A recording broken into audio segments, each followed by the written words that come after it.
C'est à la sortie de la Baule, au pied du château d'eau de Saint-Servais, que nous retrouvons Hélène Seigné, conducteur d'opération à Cap Atlantique.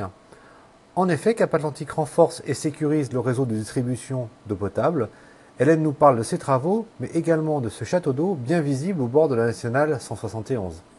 Alors, ce château d'eau est constitué d'un réservoir au sol qui a été commencé dans les années 1935 et qui a été terminé dans les années 70-75 par le réservoir sur tour qu'on voit derrière moi.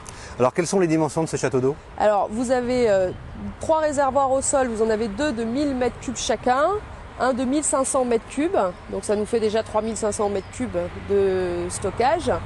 Et vous avez ensuite le réservoir sur tour qui est composé de deux réservoirs à l'intérieur, R2 qui fait 300 m3 et R3 qui fait 1700 m3.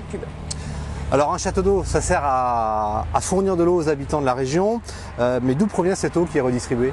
Alors cette eau qui est redistribuée, elle provient de 2 endroits, de l'usine d'eau de Sandin, qui a donc sur la commune de Guérande, à côté de l'étang de Sandin, et de l'usine d'eau de Ferrel, de l'IAV, c'est de l'eau de la Vilaine, qui vient de Ferrel. Alors quelles communes sont distribuées par ce château d'eau? Alors ce château d'eau, il permet de distribuer les communes de La Baule, Le Pouliguen, Bas-sur-Mer et Le Croisic. Alors si vous nous recevez aujourd'hui, c'est qu'il y a des travaux qui ont lieu en ce moment. En quoi consistent ces travaux?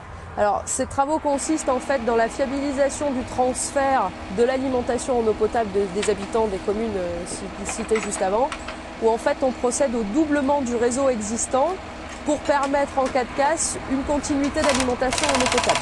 Alors ces travaux vont-ils occasionner une gêne pour les habitants? Non, au contraire, justement, puisqu'on fait les travaux en continuité de service, donc les habitants ne le ressentent pas sur leur consommation d'eau, et ensuite on permet justement, en cas de problème, de pouvoir basculer d'une canalisation sur l'autre pour justement ne pas créer de nuisances aux habitants. Alors quel est le rôle de Cap Atlantique dans le cadre de ces travaux? Alors nous on est propriétaire des ouvrages et en fait on a le rôle de l'entretien de ces ouvrages puisqu'ils nous appartiennent pour une pérennité de la distribution. Eh bien les Seigné, merci pour toutes ces précisions. De rien. Et puis à bientôt sur La Baule TV. Merci.